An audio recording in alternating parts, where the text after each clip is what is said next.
aqui no livro de Êxodo, capítulo 5, nós vamos procurar ver pelo menos 3 pontos aqui significativos para a nossa vida pessoal, nossa responsabilidade, o nosso chamamento como pais, como homens, como esposos. Creio que esses 3 pontos são importantes. E define o tema que o Senhor tem dado a nós aqui. O nosso papel, o nosso chamamento como homens, como pais, como esposos. Sabemos que neste atual momento que estamos vivendo, se cumpre uma profecia muito significativa. Talvez não tenhamos atentado para isto, mas a igreja do Senhor Jesus vive uma das mais devastadoras apostasias em toda a sua história. É claro que desde que você olhe a igreja apenas do ponto de vista do contexto que você vive, pouco pode ser avaliado, pode ser compreendido, mas se você tiver uma percepção mais ampla, tanto bíblica como também da realidade, configurando esses 2 polos, você vai ver o que realmente está acontecendo com o povo de Deus, o que tem se tornado a igreja, o que tem se tornado a vida cristã. É uma coisa devastadora. É como que uma terrível erosão. E a igreja, ela tem perdido o seu chamamento, a sua vocação, a sua identidade, o seu caráter. Ela tem deixado de ser uma entidade orgânica espiritual para se tornar uma entidade, uma estrutura denominacional centrada no homem e não em Cristo. O que existe é fórmulas, métodos. O que temos são manuais de práticas religiosas e nada de realidade espiritual. E dentro deste emaranhado de coisas, é que muitos dos valores espirituais e de princípios espirituais estão se perdendo. E a mais terrível lástima é que, se a igreja perder o seu padrão celestial, o seu testemunho cristão, ela vai copiar alguma coisa. E o que ela copia? O padrão do mundo. Porque o que está diante dela é o padrão do mundo. Nós somos uma geração que não nos incomodamos com a ausência de Deus. E definimos alguns momentos de euforia e de sentimentalismo como se isso fosse a presença de Deus. Nós somos como que uma geração de mendigos que nos contentamos com migalhas e nunca sabemos o que é sentar à mesa e ter um jantar à luz de velas. Então, como nós somos espiritualmente tão pobres e funcionamos sempre na periferia e nos contentamos sempre com o superficial, nós nunca podemos imaginar o que é a vida cristã profunda. Se nós atentarmos para a palavra de Deus, nós vamos perceber que estamos nos últimos dias. Bom, quando você fala isso, você não encontra muitas pessoas que discordam. Mas não importa, porque também o que elas concordam não quer dizer nada. Entende? É como se você dissesse: está vendo esse trilho aqui? Ali tem um precipício. Nós precisamos avisar para o maquinista que ele não pode passar aqui, porque pode causar um grande desastre. Aí a pessoa que está com você diz: ah, mas tudo bem, a gente avisa para ele, né? Não, não é avisar para ele, nós temos que correr, nós temos que promover aqui um grande barulho, alguma coisa tem que ser feita, é urgente, senão vai acontecer uma tragédia pior. E a pessoa diz: bom, mas o que a gente faz? Fica com essas perguntas periféricas. Nós não temos que fazer questões ou questionamentos periféricos, nós precisamos tomar uma posição urgente. decidida. E é neste ponto, irmãos, que nós encontramos muitas pessoas dispostas a fazer. Temos muitas pessoas para questionar. E por que estou colocando isso? Para despertar em cada um de nós a urgência do nosso papel como homens, como pais e como esposos.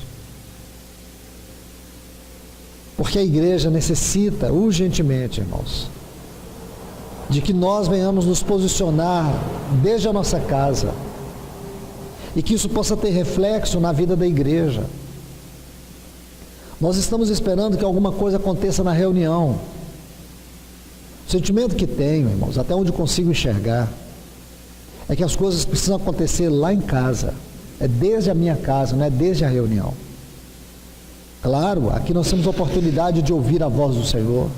Mas o que adianta ouvir a voz do Senhor e a mensagem durar até o final da reunião? O que adianta o eco da voz de Deus ter a duração apenas de 1 hora?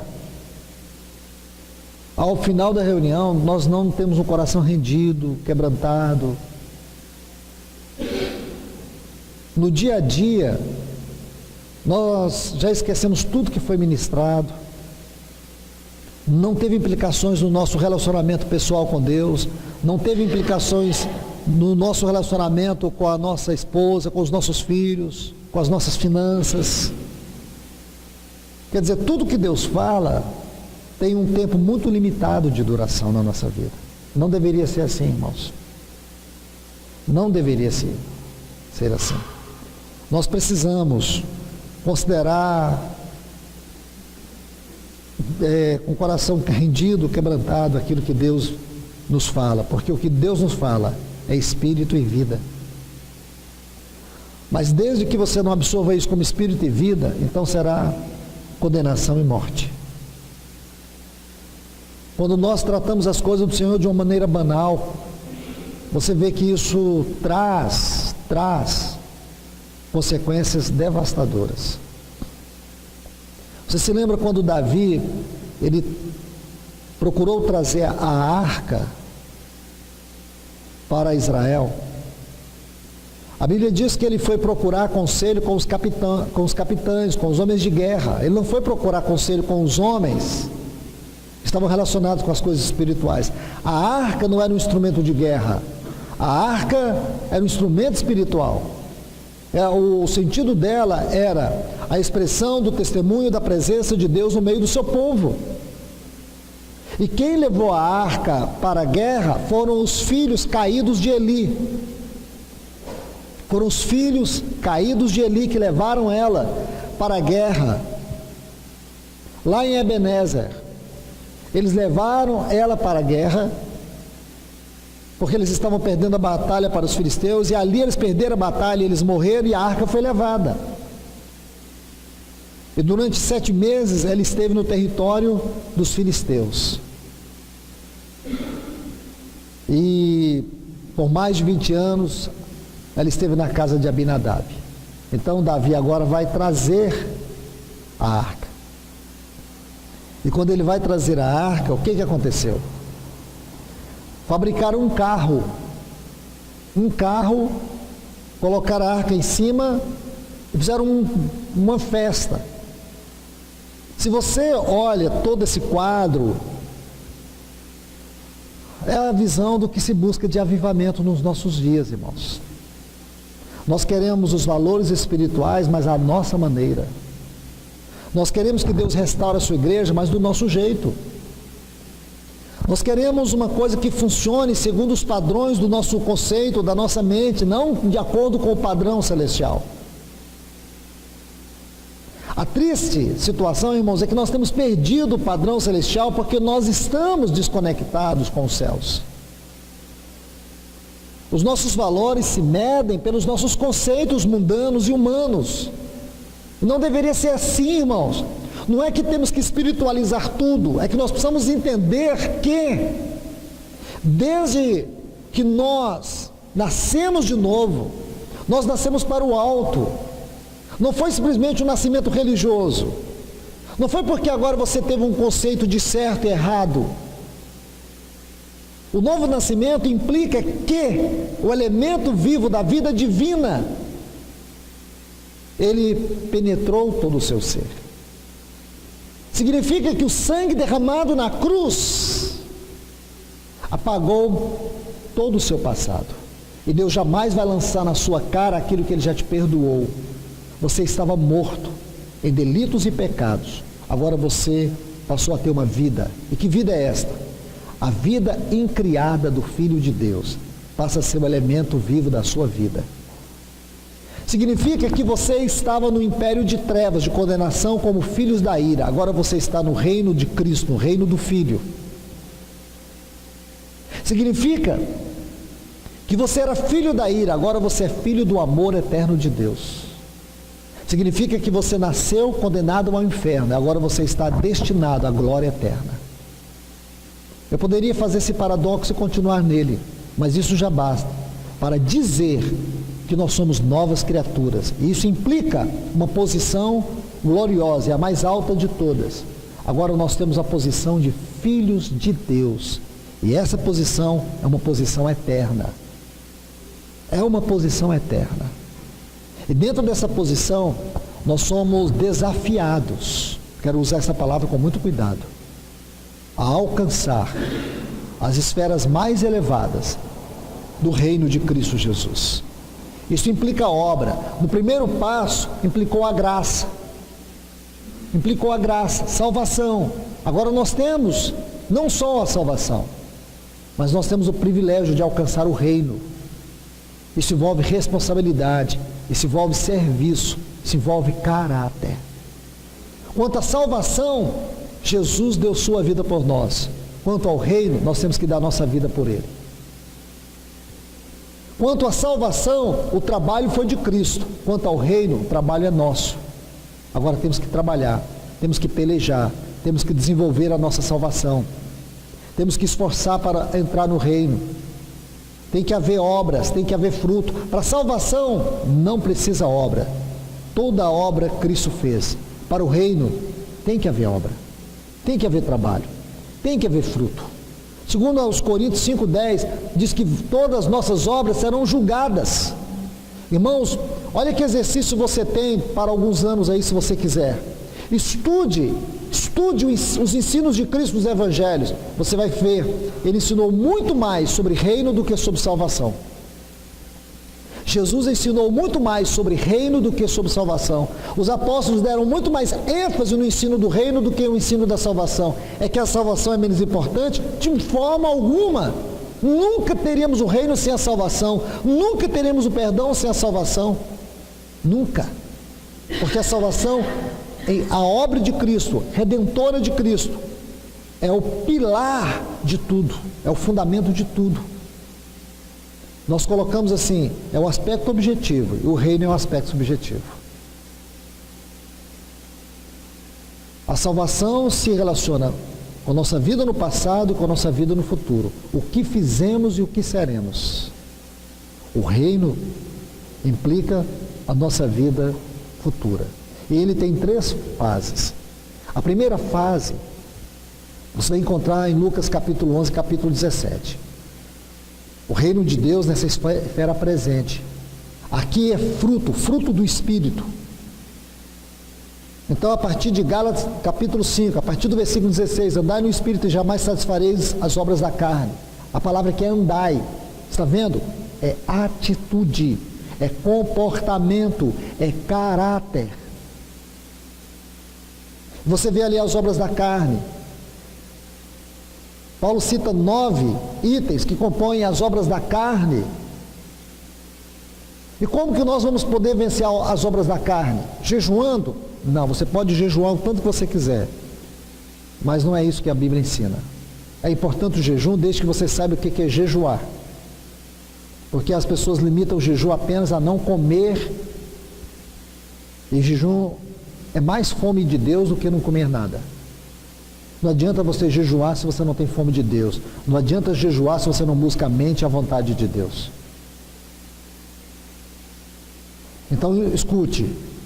Você pode jejuar para mortificar a carne? Alguém te ensina isso. Mas eu acho que você vai falhar. Quando Paulo ensina que as obras da carne, ele coloca um princípio. Qual o princípio? Está no versículo 16 de Gálatas 5. Andai no Espírito. Como que nós vamos vencer a carne? Andando no Espírito. E aqui eu vou colocar um ponto muito importante, irmãos. Porque geralmente nós fazemos muitas orações e Deus não ouve as nossas orações. E por que Deus não ouve? Imagina o seu filho chegar para você e falar assim: pai, eu quero que você me dê um carro 0 quilômetro. Aí você olha para o seu filho de 10 anos e fala assim: meu filho, você sabe o que você está pedindo? Ah, porque eu quero ter um carro. Eu quero ter um carro, eu preciso de um carro. Bom, primeiro que você vai achar que isso é extremamente coerente, que uma criança de 10 anos não tem a menor responsabilidade de ter um carro. Segundo, nada justifica nesse mundo que uma criança de 10 anos tenha um carro. E ainda, é inadmissível que uma criança de 10 anos tenha responsabilidade sobre um carro. Então o que você faz? Você leva isso na brincadeira, você ignora, né? Muitas vezes nós oramos, irmãos, e Deus, eu estou tentando fazer você entender que muitas vezes nós oramos sobre assuntos que Deus vê, e a única coisa que Ele pode fazer é ver o quanto nós somos infantis. Por exemplo, você ora e fala assim: Senhor, ajuda-me a andar no Espírito. Mas Deus sabe que você não quer andar no Espírito, porque essa oração não é uma coisa de pedir. Não é pedir: Senhor, eu quero andar no Espírito. Andar no Espírito é uma ordem. Olha como está o tempo do verbo aqui em Gálatas 5,16. Andai no Espírito. Isso aqui é imperativo. Então nós estamos pedindo para Deus fazer por nós aquilo que Ele nos mandou fazer. Estão me entendendo, irmãos? Nós oramos pedindo para Deus uma coisa que Ele já mandou você fazer. Ele mandou você andar no Espírito. Então a gente está pedindo para Deus: Senhor, ajuda-me a andar no Espírito. Quando a gente ora assim, irmãos, nós manifestamos duas coisas. Primeiro, ignorância. Ignorância. A ignorância pode ser a falta de conhecimento ou o desprezo pelo conhecimento. Ou é falta de conhecimento ou é o desprezo do conhecimento. Então, primeiro, ignorância. Quando nós fazemos isso, nós estamos demonstrando uma total ignorância. O segundo, irmãos, não é só ignorância, mas pode ser também uma atitude de desprezo. É como se nós estivéssemos dando as costas ao que Deus fala. Muitos dos nossos problemas, irmãos, é porque nós desmerecemos o que Deus fala. Então, como eu não quero fazer alguma coisa, eu manifesto uma falsa piedade. Aí eu uso a oração como uma falsa piedade, como um amuleto, como um escudo onde eu estou atrás, me escondendo de Deus mesmo, escondendo da responsabilidade. Ele disse: andai no Espírito. Então, irmãos, o Espírito Santo, ele está dentro de nós.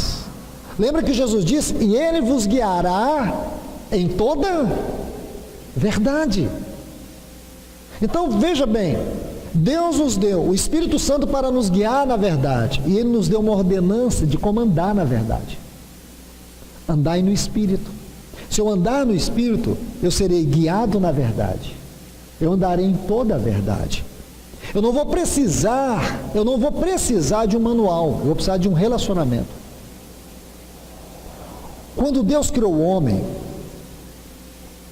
homem para responsabilidade e relacionamento. Eu vou falar disso daqui a pouco, mas vou fechar só esse ponto para a gente ler Êxodo 5 e voltarmos aqui. Responsabilidade e relacionamento. Então você está orando: Senhor, me ajuda a andar no Espírito. Mas como ajudar, irmãos? Como Deus pode nos ajudar a andar no Espírito? Como você pode dar um carro para uma criança que não tem responsabilidade, não tem maturidade, que desconhece essas coisas? A questão não é que Deus tem que ouvir essa oração. Ele não vai ouvir essa oração, porque essa oração não tem a ver com a responsabilidade de Deus, tem a ver com a nossa. É que, irmãos, é uma grande vantagem para nós sermos infantis. A gente acha, né? A gente acha que é uma grande vantagem você ser imaturo. Não é, irmãos. É talvez uma das maiores tragédias que enfrentamos na nossa vida pessoal, na nossa vida conjugal e na nossa vida paternal. É uma tragédia. Um pai imaturo, um marido imaturo, um homem cristão imaturo. É uma tragédia. Então Deus Ele não vai responder essa oração. Você pode orar, jejuar e falar: Senhor, eu quero andar no Espírito. Eu quero andar. Eu ouvi uma vez uma citação de uma revista, uma coisa curiosa, de um cara que tinha uma doença grave. Ele era um executivo. Então, hoje nós temos uma geração chamada geração canguru. Você já ouviu falar isso? Aqueles filhos que eles não querem casar, né? Eles só querem viver junto dos pais a vida toda. Então, você fala de casamento, fala de responsabilidade, eles não querem. Então, chama-se geração canguru. Hoje a psicologia define isso, geração canguru. E por quê? Tem uma explicação para isso. A culpa não é toda deles, não. Primeiro, os pais dão para os filhos um nível de conforto. E eles têm medo de abrir mão disso. Eles estão se protegendo. O carinho do pai, o carinho da mãe, que são fundamentais. Outra coisa, os pais não preparam os seus filhos para a responsabilidade. Eles só preparam eles para serem filhos, e não homens e não mulheres. Então, de quem que é a culpa? Não é deles, é dos pais. E há um outro item aí. O alto índice de divórcio. Eles convivem no meio de trabalho, de pessoas que o que eles ouvem é: não dá, casamento, cara, não dá. Então o que acontece? Eles passam a ter um medo muito grande. Eles têm estabilidade em casa, eles têm o amor dos pais em casa, eles têm tudo muito organizado. Eles vão entrar nesse campo de guerra. Então cria-se a geração canguru. Os filhos não querem sair da casa dos pais, eles não querem andar. Então eu vi numa revista uma situação engraçada. O cara era um executivo, mas ele tinha uma doença mental. Sabe onde ele dormia toda noite? Ele dormia em um berço. Um berço. Ele vivia a síndrome do pináculo do canguru. Ele dormia no berço, um homem dormia no berço, e ainda de fralda. Ele tinha essa coisa. Já viu pessoas que... meu filho era assim, quando ele era pequeno, onde ele ia, ele arrastava um pano, uma fraldona. Até os 5, 6 anos, onde ele ia, ele tinha que levar isso. Mas tem gente que aos 20 e tantos anos ainda tem uma fraldona na mão. Sabe o que significa, irmãos? Pessoas que emocionalmente não crescem, não amadurecem. Isso também tem aspectos espirituais. Muitos cristãos, irmãos, ainda 10, 15, 20, 30 anos de fé, mas ainda usam fraldas, imaturos. Isso traz um reflexo negativo dentro do lar, no relacionamento com os filhos, com a esposa e no seu relacionamento espiritual. A questão aqui, irmãos, como que nós vamos vencer as obras da carne? Andando no Espírito. Nós vamos tomar uma posição firme em relação à carne. Carne não é nossa amiga, é nossa inimiga. Segundo, carne não converte. A única coisa que a carne consegue é ser religiosa. Carne religiosa. Carne religiosa, irmãos, é um desastre. Abraão fez o quê? Ele misturou carne com fé. O que ele gerou? Ismael. Isso é bênção, irmãos? Não é bênção. Não era propósito de Deus ter Ismael. O propósito de Deus era Isaac. Mas o que o Abraão fez? Ele recebeu a palavra de Deus, pegou o conselho de Sara, misturou a fé, misturou a carne, junto com a carne. O que ele gerou? Gerou Ismael. Então, meus irmãos, precisamos ser cuidadosos. Cuidadosos. Se nós não assumirmos a culpa pelo desastre do nosso casamento, pelos desvios dos nossos filhos, isso tem que se assumir com quebrantamento, com responsabilidade. com arrependimento. Sermos sinceros diante de Deus. Restaurar primeiro não é o lar. Restaurar primeiro o seu relacionamento com Deus. A partir da oração. Nenhum homem pode ser maior do que sua vida de oração, irmãos. E um cristão que não tem uma vida prática de oração, ele já tem um declínio, ou já está em um profundo declínio espiritual. Um cristão que não ora, um cristão que não tem relacionamento com Deus, ele pode ter lido a Bíblia 100 vezes, pode ter uma grande biblioteca, pode ter e fazer o que ele quiser, mas tudo que ele fizer não terá vida em si mesmo. Será simplesmente carne, suor. Nenhum homem pode ser maior do que a sua vida de oração. Relacionamento com Deus é o fator primordial para que nós exerçamos a nossa função de pais, nossa função de maridos e como homens na sociedade. Nós somos chamados para ser testemunhas. Mas, irmãos, vamos ler os textos aqui. Êxodo capítulo 5. Vamos colocar pontos, depois a gente volta falando sobre se andar no Espírito, revestir de Deus, como lutar com a carne, os nossos inimigos interiores, os nossos inimigos exteriores. Vamos ver se o Senhor nos ajude a colocar isso com exatidão para que os irmãos possam ser ajudados, todos nós sermos ajudados. Êxodo capítulo 5, a partir do versículo 6, diz assim: Faraó deu ordem naquele mesmo dia aos superintendentes do povo e os seus capatazes, dizendo: daqui em diante não dareis palha ao povo para fazer tijolos, como antes. Eles mesmos vão e recolham a palha para si. E lhes imploreis a mesma conta de tijolos que faziam antes, e nada diminuireis dela, porque estão ociosos. Por isso clamam dizendo: vamos e ofereçamos sacrifícios ao nosso Deus. Agrave-se a servidão sobre eles, para que se ocupem nela e não deem ouvidos a palavras mentirosas. Saíram os superintendentes do povo e seus capatazes e falaram ao povo: assim diz Faraó: não vos darei palha. Ide vós mesmos e recolhei a palha onde achardes, porque nada se diminuirá do vosso trabalho. Então o povo se espalhou por toda a terra do Egito para recolher restolho em palha, em lugar de palha. E os superintendentes os coagiram, dizendo: acabai vossa obra, a tarefa de cada um em seu dia, como quando havia palha. E açoitava os capatazes, os filhos de Israel, que os superintendentes de Faraó tinham posto sobre eles, dizendo: porque não fizeste, nem ontem nem hoje, a mesma quantidade de tijolos que antes.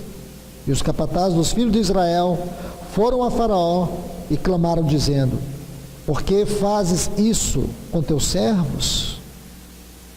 Palha não se dá a teus servos. E nos dizem: fazei tijolos como antes. Eis que teus servos são castigados, porém teu povo é quem tem culpa.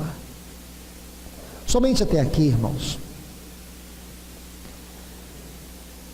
Vou situar vocês no contexto destes textos. Aqui chegou o momento em que Deus havia levantado Moisés e Arão para ordenar a Faraó, dizer a Faraó que deixasse o povo sair do Egito. Então nós vamos colocar essas coisas numa linguagem espiritual. Faraó é uma figura do principado satânico, é uma figura do próprio principado das trevas, do governo de Satanás, que domina este mundo, porque o Egito é, tipologicamente falando, uma figura do mundo. A saída do povo aqui mostra para nós esses dias que nós estamos vivendo. Esses dias que nós estamos vivendo. Você sabe que antes de Deus tirar o povo do Egito, Ele julgou o Egito com aquelas 10 pragas. Da mesma forma, biblicamente falando, nós vemos isso com muita exatidão, com uma quantidade substancial de versículos que diz que Deus julgará este mundo, o juízo das nações, através das 7 trombetas. Então nós temos a primeira trombeta, chuva de granizo. A segunda trombeta, um grande meteorito.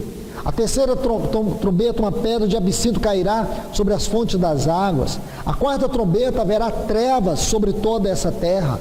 A quinta trombeta, haverá uma terrível crise mundial, a ponto das pessoas pedirem a morte. Elas sentirão como que golpeadas por picadas de escorpiões. Uma terrível, profunda crise mundial, financeira, mundial. A sexta trombeta, haverá a terceira grande guerra mundial. E na sétima trombeta, ela tem um curso muito longo, ocorrerá vários eventos na sétima trombeta. E o principal deles é a volta do nosso Senhor. Então, como dizia para vocês, nós temos que ter uma busca pelo reino. E a primeira fase do reino, você se lembra, eu estava dizendo isso para você, é a esfera presente. Tem a ver com o governo de Deus hoje. Isso é importante, irmãos. Nós temos que entender que a primeira esfera do reino de Deus é a esfera presente, como estava dizendo Lucas 11 e Lucas 17. Isso tem a ver com o reino de Deus em nós, no nosso caráter, na nossa mente, na nossa vida, aqui a conduta. Nessa primeira fase, o que Deus está trabalhando em nós? Conduta, caráter. Isso tem a ver com obras, fruto. Vida cristã é fruto. Vida cristã é prática. Se nós não temos uma prática cristã, então não temos nada de vida cristã. Se a nossa mente não é cristã, não é convertida, nada em nós experimentou conversão. Porque conversão é uma obra de dentro para fora. Conversão é uma obra de dentro para fora. Uma pessoa convertida, ela tem uma profunda tristeza em relação ao pecado, ela não tem alegria no pecado, como tinha outrora. Ela não fica caminhando em direção ao pecado. Uma pessoa convertida, ela está fugindo do pecado.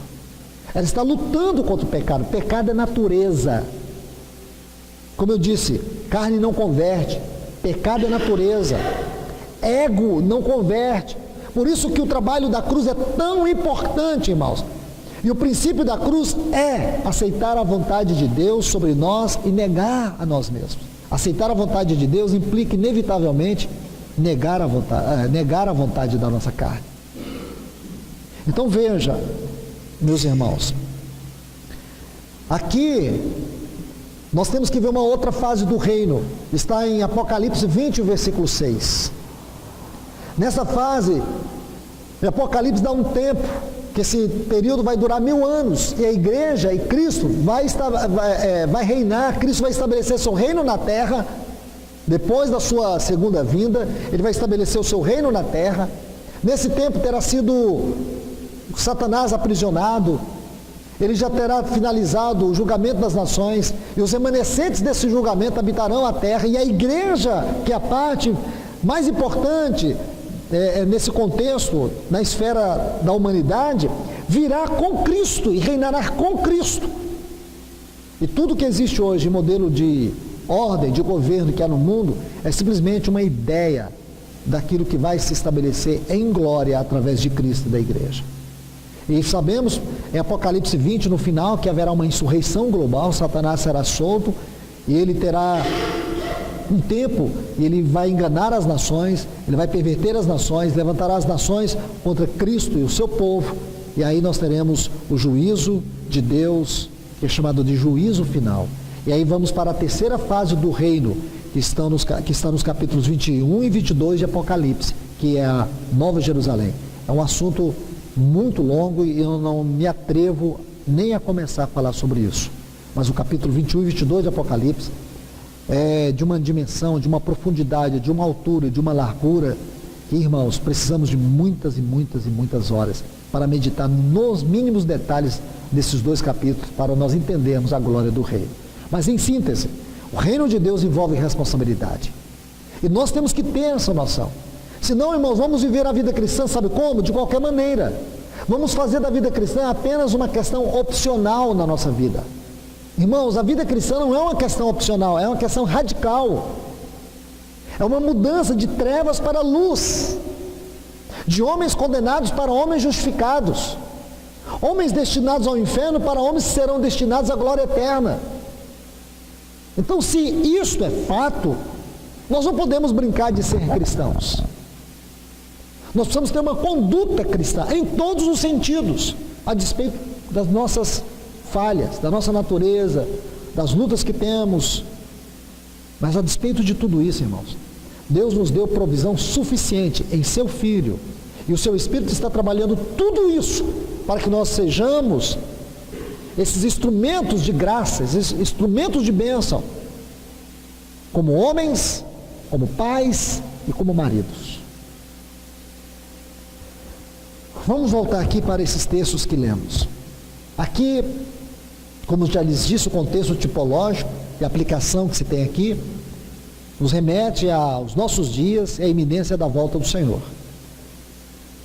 Então, se você tem esse quadro aqui, desde o capítulo 3 de Êxodo até o capítulo 12, você vai ter uma visão do que está acontecendo. Deus julgou aquele mundo, aquela época, com 10 pragas, com 10 pragas, antes de tirar o seu povo. E quando estava nesse processo, Faraó se levantou para impedir que o povo fosse. Deus ordenando, deixa meu povo ir, e ele endureceu o coração. E o próprio Deus endureceu o coração de Faraó, porque era propósito de Deus julgar Faraó e também o Egito. E por quê? Porque Faraó era um Deus. Faraó era venerado como um Deus. Então, nós vemos muitas coisas terríveis acontecendo neste mundo. A incredulidade, a perversidade, a corrupção. Então, entenda, irmãos, é Deus e não o diabo que está no trono. E tudo está nas mãos dele. Tudo converge para o propósito dele. Eu sei que estamos assustados aí com as mudanças sociais que ocorreram nos últimos anos. Mudanças que nós não estávamos preparados. Você vê hoje o que está acontecendo com essa sociedade. Mas, irmãos, digo para vocês, isso está tendo um efeito muito mais positivo do que negativo. Eu vou explicar por quê. Eu vejo os cristãos aí levantando bandeira, lá no Congresso, lá no Senado. Irmãos, isso está tendo efeito positivo e não negativo. Entenda isso. Porque a sociedade, de maneira geral, ela está assustada com isso. As pessoas não sabem agora o que fazer com seus filhos. E se você olhar, só existe um lugar onde as pessoas poderão colocar seus filhos. Não é na escola, é na igreja. É na igreja. Só existe um lugar onde as pessoas vão falar de família, onde as pessoas vão falar a verdade, vão falar da vida de uma maneira adequada, porque só existe um modelo de vida adequada na terra, na igreja. No mundo não. O mundo agora vai ter que olhar para a igreja tem que ser um espelho para o mundo. Você está entendendo, irmãos? A igreja tem que ser um espelho para o mundo. A igreja agora chegou um momento crucial, por isso que a vida cristã profunda, adequada, como testemunho, vai fazer um grande efeito nessa sociedade. Porque agora a terra entrou numa convulsão social, moral. E se a igreja entender o seu chamamento nessa hora, se nós, irmãos, compreendemos o nosso papel como pais, como homens, como esposo, imagine a mensagem que Deus vai falar através do seu casamento para os seus vizinhos, para os seus amigos. Imagine como as pessoas vão olhar para a sua casa e ver os seus filhos, como homem, como mulher, crescendo, obedecendo, amando, honrando os pais. Porque lá no mundo não, irmãos. Lá no mundo é a criança que diz a marca de roupa que ele tem que usar. Esse é padrão do mundo. Padrão do mundo que não existe mais disciplina. Que os filhos não podem ser educados com disciplina. Que a mulher, ela tem autoridade sobre tudo e sobre todos, como o homem tem. Isso, irmãos, fere a palavra de Deus. Não é que o homem tem uma autoridade, uma supremacia sobre a mulher. Isso não ensina a Bíblia. Quando a Bíblia fala que Deus criou o homem, a sua imagem e semelhança, não diz o homem masculino, ali o sentido é gênero.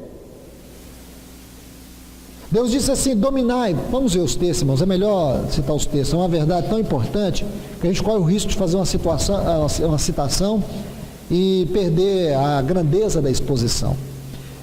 Gênesis capítulo 1, a partir do versículo 26.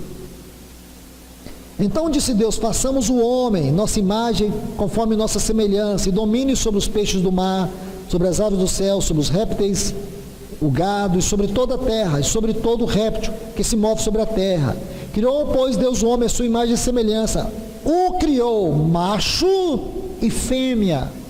Então você vê aqui que Deus criou o homem e disse, dominai. Dominai.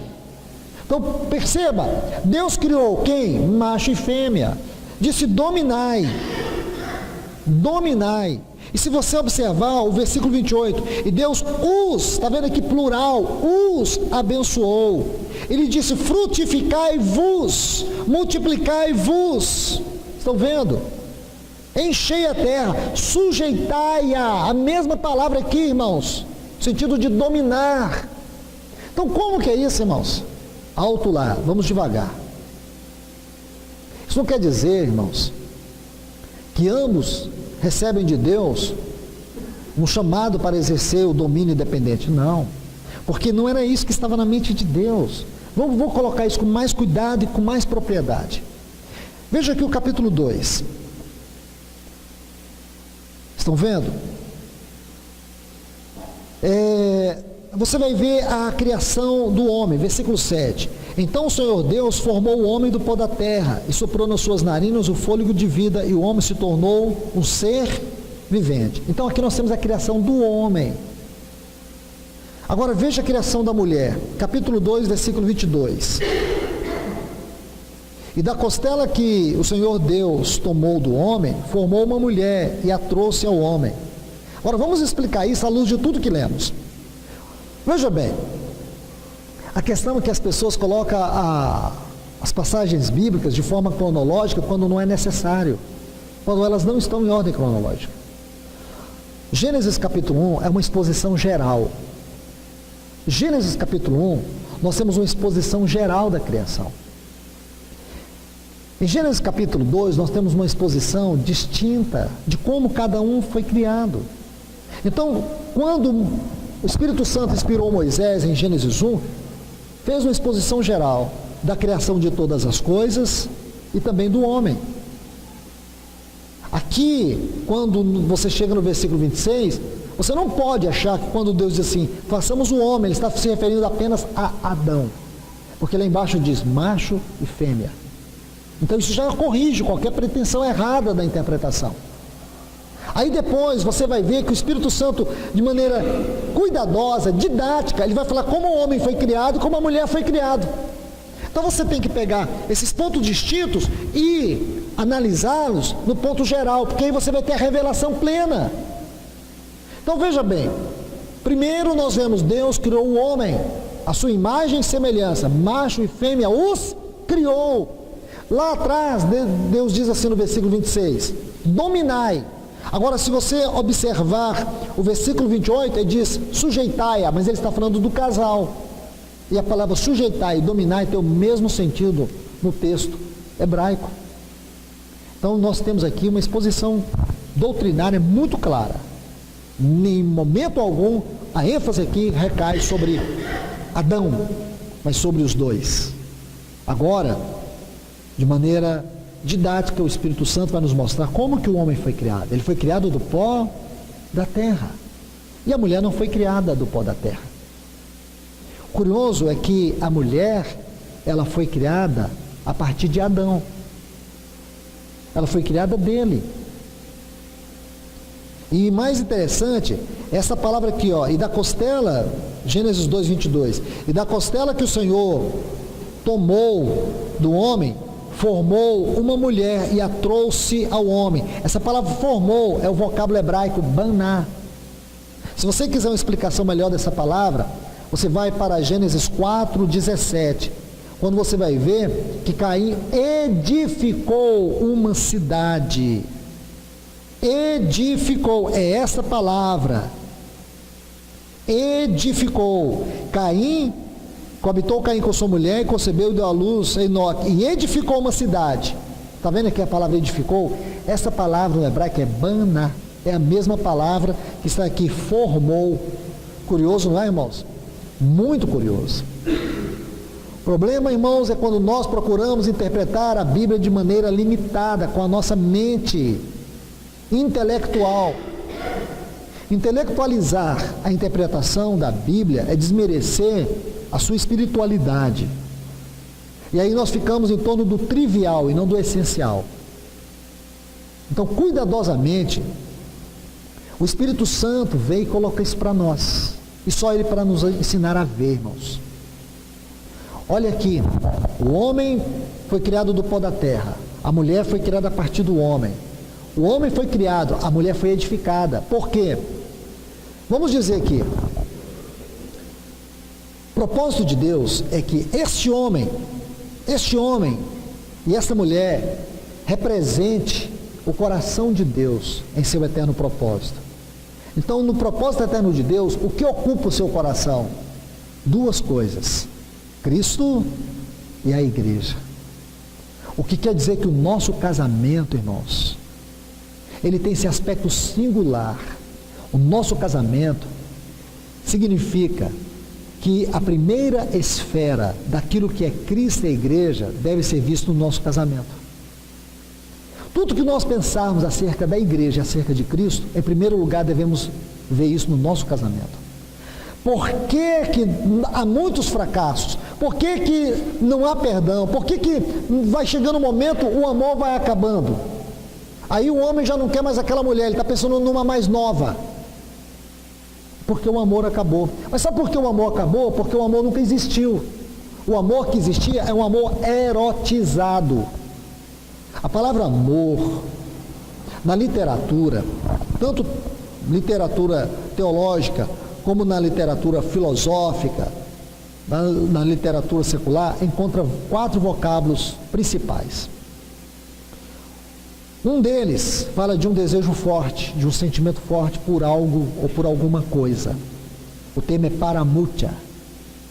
Há um outro que fala do relacionamento entre pais e filhos. É storge. Um relacionamento bem mais familiar. Há um outro vocábulo que fala do relacionamento entre irmãos, que é filial. E há um outro vocábulo que fala também do amor carnal. Esse amor apaixonante, que é traduzido por paixão, por desejo forte, carnal, de se satisfazer, de possuir, de ter a pessoa para si. Este é um amor bem humanizado, antropocêntrico. Então é o amor eros. E há uma outra forma de descrever o amor no sentido mais elevado, mais profundo. É o amor ágape. É isso que a Bíblia diz quando fala: Deus é amor, Deus é ágape. Ágape. Ágape é a expressão mais elevada do amor. Porém, nós definimos ainda de outra maneira. Nós definimos que ágape é a essência do ser de Deus. E é com este amor que nós somos, como maridos, ensinados, exortados a amar nossas esposas. Maridos, amai vossas esposas como Cristo amou a igreja. É a pergunta que nós devemos fazer quando alguém chega para nós e diz assim: eu quero casar com a sua filha. Então você precisa olhar nos olhos dele e dizer assim: você é capaz de amar esta moça como Cristo amou a igreja? Porque se ele disser que sim, o casamento começa aí. Se ele tiver dúvida, disser apenas, porque os olhos dele vai dizer.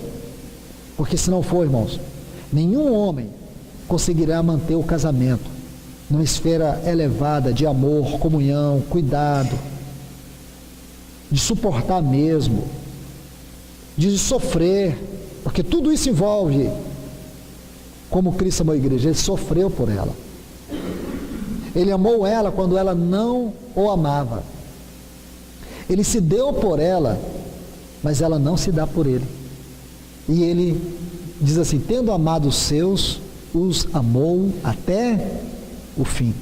E será que a gente tem esse amor capaz de amar até o fim, até quando nós não somos amados, até quando a gente não recebe nada em troca, até quando que você quer, até quando que você busca, você não tem, você não encontra, você diz: mas eu amo mesmo sentindo que eu não sou amado. É esse amor, irmãos. Sinceramente, irmãos, nenhum de nós aqui estamos preparados para isso, mas esse é o amor que a Bíblia fala que os maridos devem ter.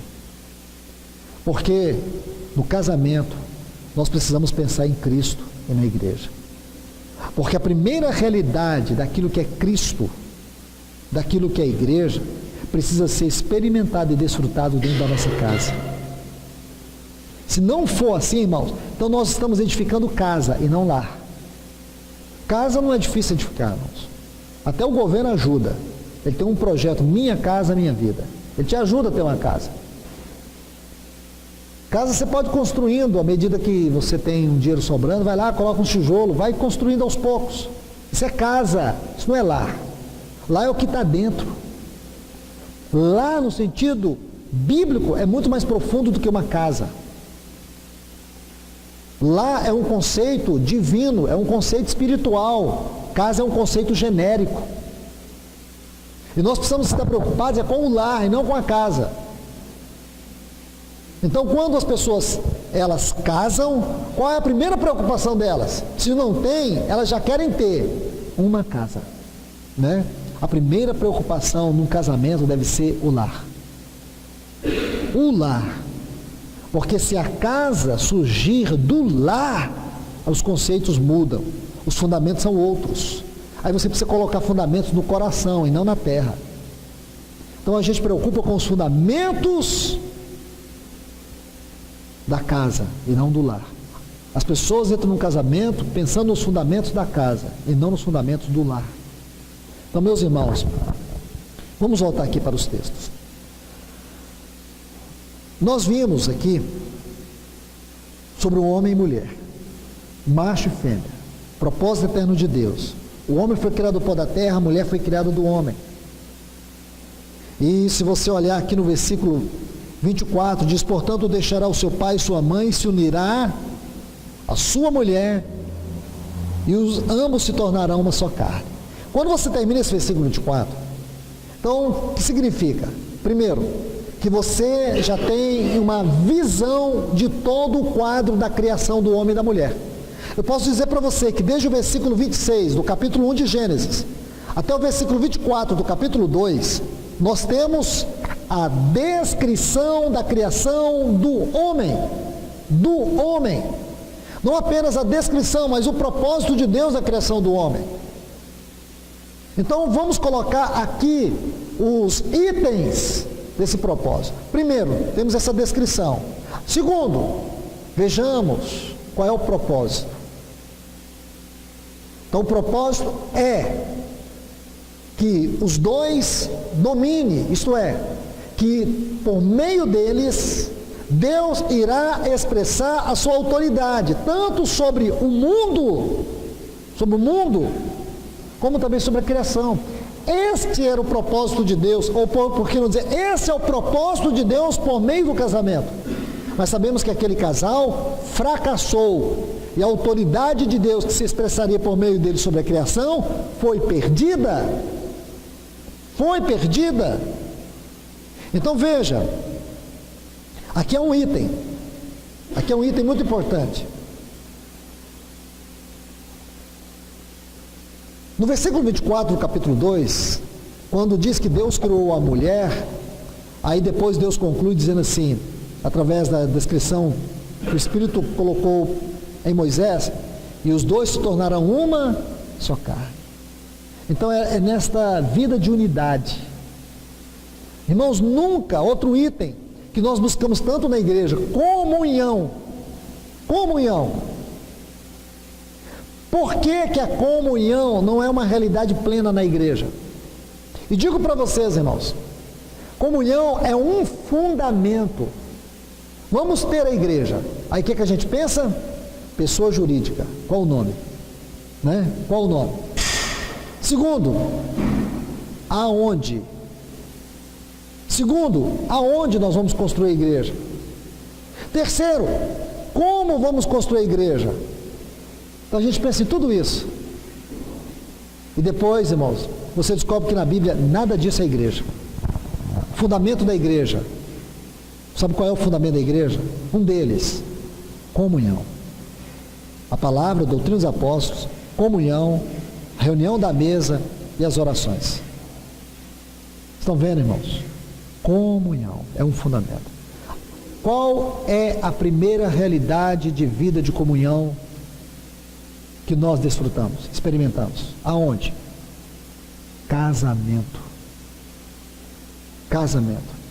Como nós vamos experimentar comunhão na igreja se nós não temos no nosso casamento? Se no primeiro degrau dela nós fracassamos. Se nós fracassamos no primeiro degrau da comunhão, nós fracassaremos em toda a realidade de comunhão. Se eu não consigo ter comunhão com a minha esposa, por mais que ela tenha as suas dificuldades, por mais que ela tenha o seu temperamento tão difícil, por mais que eu veja tantos defeitos, irmãos, comunhão não envolve só você estar bem todos os dias com a pessoa, mas você amá-la, respeitá-la e perdoá-la. É a abertura de perdão que existe para você aceitar o outro sempre. Hoje eu não estou bem com você, mas no seu coração e no meu existe uma abertura de perdão, de aceitação, de cuidado. Tivemos um problema na nossa caminhada cristã, tivemos um desentendimento, tivemos um ponto aqui que nós dois tivemos divergência, embora eu acho que divergência nunca deve ser motivo para nós perdermos a comunhão, porque o que nos une é Cristo, não o que pensamos. Entende? Se você acha que a igreja vai passar pela grande tribulação, eu acho que a igreja não vai passar pela tribulação, isso não é motivo para a gente perder a comunhão. A comunhão é maior do que o que você pensa, o que eu penso. Mas se em algum momento, no casamento, você entrou em conflito, você está triste, uma palavra ríspida, uma discussão, ok, é possível isso acontecer? É possível, até na vida cristã. Você perdeu a comunhão? Não. A abertura do amor, do perdão continua ali, escancarado. Você não vai perder aquela pessoa porque você discutiu com ela. Você vai pagar o preço de amá-la, de aceitá-la, de corrigir, de perdoar e de pedir perdão. Irmãos, perdão. Só um pequeno parêntese. Essa palavra é difícil, não é, irmãos? Fácil de falar, mas é a palavra difícil de viver. Uma pessoa definiu perdão assim: perdão é o perfume que a violeta espalha sobre os pés daquele que a esmagou. Só para você entender o que é perdão. Vou um pouco mais adiante. Existe alguma coisa difícil para Deus? Nada. Não há nada difícil, quer dizer, não há nada impossível para Deus. Você conhece alguma coisa que seja impossível para Deus? Nada. Exceto uma coisa. Uma coisa. O perdão. Seria difícil para Deus nos perdoar? Claro que não.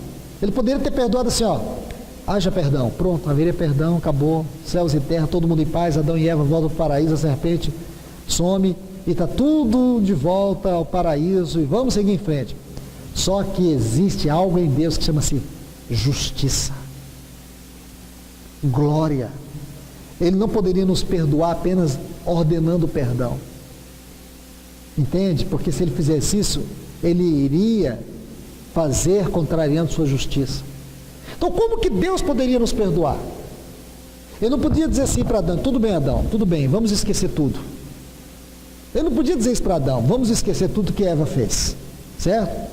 A gente coloca a Eva fora do paraíso e coloca você no paraíso, eu vou te dar um outro sono, vou criar outra mulher para você, e não coloca o nome dela de Eva. Não, Deus não podia fazer isso, irmãos, porque Ele não faria de acordo com a sua justiça. Aí o que iria acontecer? Ele iria ferir duas coisas: sua santidade, sua glória. Entende, irmãos? Então como que Deus poderia perdoar o homem? Aí que nós entendemos a mensagem da cruz, a mensagem da redenção. que significa? A cruz nos ensina que a única forma de Deus nos perdoar é se Ele mesmo sofresse toda a penalidade da nossa culpa. Mas como assim? Não foi Deus que pecou? Entende? Não foi Ele que pecou. Quem pecou? Nós.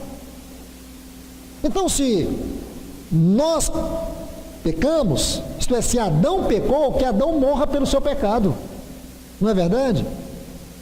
Que Adão morra pelo seu pecado. Seria simples assim?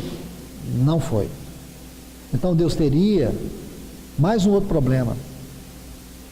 Porque se Deus eliminasse Adão como Ele eliminou os homens no dilúvio, mais uma vez, Deus estaria ofendendo sua justiça.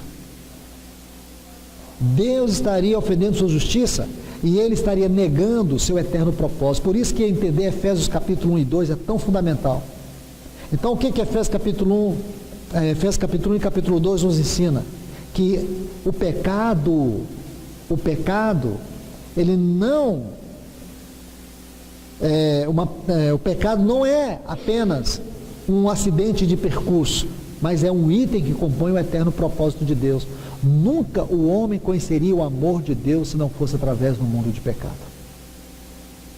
Como que o homem poderia conhecer a misericórdia de Deus? Os anjos conhecem a misericórdia de Deus, os anjos sabem da misericórdia de Deus, eles não têm nenhuma experiência da misericórdia de Deus. Graça é um atributo de Deus. Os anjos conhecem a graça de Deus, eles não sabem o que é a graça de Deus. Eles sabem do amor de Deus, mas não como nós. À medida que nós temos o conhecimento do amor de Deus na experiência, é muito maior do que os anjos. Entende? Então como que Deus poderia nos salvar, irmãos? A única forma de Deus nos salvar é se Ele mesmo sofresse em si a penalidade do pecado. E como foi que Ele fez isso? Tomou o seu filho, colocou o seu filho no nosso lugar. E Ele vem ensinando isso desde que o homem pecou. Lembra quando o homem pecou? O que Deus fez? Matou cordeiros, providenciou peles de animais para que o homem não ficasse nu. Deus não fez aquilo por Adão, Deus fez aquilo para nos mostrar que a única forma dele cobrir o homem com os seus pecados é através do sangue de um inocente. Por isso que Paulo fala assim, aquele que não conheceu o pecado, Deus o fez pecado por nós. Eu estou dizendo aqui em poucas palavras o que a Bíblia diz em milhares de frases, de verdades, de versículos, de textos. E qualquer cristão que sabe o ABC da vida cristã sabe o que eu estou dizendo. Então não é fácil, irmãos. Como Deus fez para nos perdoar? Eu vou resumir para vocês o que é um dos maiores compêndios da teologia sistemática. Para Deus nos perdoar, Ele teve que colocar o seu filho para tomar o nosso lugar. Aí foi difícil para Deus. Porque como Deus poderia levar seu filho na morte, se seu filho não pode morrer, se Ele é o Criador da vida? Como que Cristo podia morrer, se a morte não tinha poder de matar Deus? Aí entra um outro item, que é o mistério da encarnação. Aquele que era Deus, um dia se fez carne. Fez carne. Jesus se fez carne. E outro ponto mais importante, ele se fez carne, mas o salário do pecado é a morte. E como que ele podia morrer se ele não tinha pecado? Outro grande problema para Deus. Então Jesus não podia morrer, porque o salário do pecado é a morte. Por isso que lá na cruz, a morte não tinha poder sobre ele. Não foi a morte que matou, foi ele que entrou na morte. Ele disse, Pai, em tuas mãos eu entrego o meu espírito. Então não foi a morte que entrou nele, foi ele que entrou na morte. Aí ele matou a morte. Teve um irmão chamado John Owen, ele escreveu um livro assim, A Morte da Morte na Morte de Cristo Jesus. Aí ele venceu a morte. Entendeu? Ele se tornou o Senhor da vida, mas o Senhor também sobre a morte. Você vê como é que é glorioso isso? Simples, irmãos. Perdão é simples? Vamos parar por aqui. É simples perdoar? Quando você é ofendido pela sua esposa, aí você fala assim, eu te perdoo. É simples, irmão. Para você se perdoar, você tem que se ferir. E o que você fere no perdão? O ego. Você massacra seu ego. Porque seu ego diz assim, mas você está certo, não perdoa ela, não, xinga ela, fala duro com ela, briga com ela, pisa no pé dela, e você está ali odiando. Mas o Espírito diz assim, não, sofre o dano. Deus está falando através do Espírito Santo, na sua vida, sofre. Diz para ela, eu te perdoo. Sofre, esmaga seu ego. Toma o caminho da cruz. Jesus tomou o caminho da cruz para nos perdoar. Nós precisamos tomar o caminho da cruz para perdoar nossas esposas, irmão, perdoar nossos filhos. Isso que o irmão Paulo diz aqui para nós, é todo dia que nós temos que mergulhar. Todos os dias nós temos que mergulhar. Senão, irmãos, você não está edificando um lar, você está edificando uma casa, você está edificando um covil, você está edificando uma bagunça, uma desordem, um caos. Nós devemos edificar lares, irmãos, os responsáveis somos nós. Amém? Então aqui, só para terminar esse Gênesis 2 aqui, você vê que Deus, Ele nos mostra o homem e a mulher no seu propósito eterno, depois a distinção da criação de cada um deles, o que significa que o homem, ele expressa as virtudes de Cristo. Maridos, amai vossas mulheres, o amor é a essência de tudo, é a essência de todas as virtudes divinas, e o primeiro lugar que o homem deve expressar isso é no seu casamento. O papel da mulher é o papel de submissão, não é um papel inferior, mas aí quando a gente quer colocar as coisas de maneira distinta, nós erramos, porque para que haja plena graça e satisfação e alegria, nós temos que entender que tanto o amor como a submissão funciona na realidade de uma só carne, é a função da mulher submissão, mas é a nossa função o amor, e quando essas duas coisas se combinam na realidade de uma só carne, aí Deus tem o lar, aí Deus tem o lugar do seu prazer, o lugar da sua satisfação. É isso que nós precisamos entender, irmãos. Podemos colocar os dois fundamentos do lar, são esses: o amor e a submissão. Entende? Amém, irmãos. Vamos encerrar essa sessão. E até que horas que a gente tem? É meio-dia, né? Eu vou concluir rápido aqui, depois a gente retorna. Voltando para Êxodo capítulo 5, irmãos, nós vemos que a primeira coisa que Faraó impôs sobre o povo de Israel foi a carga, o serviço, o trabalho, e podemos dizer que, espiritualmente falando, uma das fortes características que este mundo que é governado por um principado de potestades, de dominadores, de hostes, e como Satanás tem trabalhado por meio desta organização satânica, é para roubar o nosso tempo por meio do trabalho, por meio de cargas. Como as pessoas estão ficando oprimidas por causa do trabalho. O problema não é o trabalho em si, o problema é o espírito das trevas que está por detrás dele, que muitas vezes nós não percebemos. O problema não é o seu trabalho. O problema não é a responsabilidade que você tem, o problema é o discernimento que você não tem sobre o seu trabalho. O seu trabalho é lícito, o seu trabalho é uma porta que Deus abriu, o seu trabalho é algo de Deus, mas o grande problema é que muitos de nós não estamos discernindo o aspecto espiritual, de como esse mesmo espírito de Faraó está atuando no nosso trabalho, com o propósito, em especial, de roubar o tempo. Produzir um coração cheio de ansiedade. Lá em Efésios capítulo 5, diz assim: remindo o tempo, porque os dias são maus. Irmãos, tempo é uma questão de prioridade. Imagina quando você liga para uma pessoa e fala assim: olha, esperei você aqui em casa, queria tanto que você viesse aqui, eu não fui porque eu não tive tempo. Parece uma boa desculpa, né? Mas para uma pessoa que tem um pingo de luz da mente, vai pensar assim: nossa, ele não veio aqui porque não teve tempo. E se tempo é uma questão de prioridade, significa que estar comigo não é uma questão de prioridade. Quantas vezes você fala assim para a sua esposa: não tenho tempo? Quantas vezes você diz para o seu filho: não tenho tempo? Sabe o que você está dizendo para eles? É que eles não são prioridade. E uma das maneiras que Satanás tem usado para poder roubar o nosso tempo é através da carga do serviço, das ocupações. E aqui eu não coloco só o trabalho em si, mas as ocupações que derivam dele.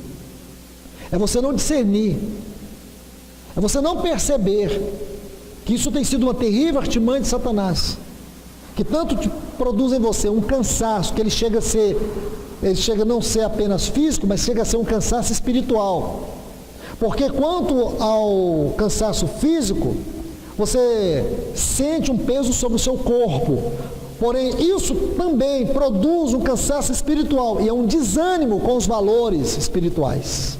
Isso atinge frontalmente o nosso casamento, nossos filhos e a vida da igreja. Que o Senhor nos ajude. A gente vai voltar a partir desse ponto para abordarmos mais outras questões fundamentais para a nossa vida como homens, como esposo, como pais. Senhor, nós te louvamos mais uma vez, agradecidos pela tua ajuda, pelo teu socorro, pela tua palavra, e que tu possas nesta hora falar de maneira gloriosa a todos nós. Nos ajude, Senhor, a ter uma mente aberta à tua voz, que tudo aquilo que tem entulhado nossa mente, o nosso coração, o Senhor possa, pelo trabalho da tua palavra, arrancar fora, para que nós possamos, Senhor, nos curvar diante de ti, pedindo o teu socorro, reconhecendo nossas falhas, nossos erros, nossos fracassos, nossa culpa, na nossa responsabilidade, ó Deus, como homens, como pais, como esposos. Nós te pedimos em nome de Jesus. Amém.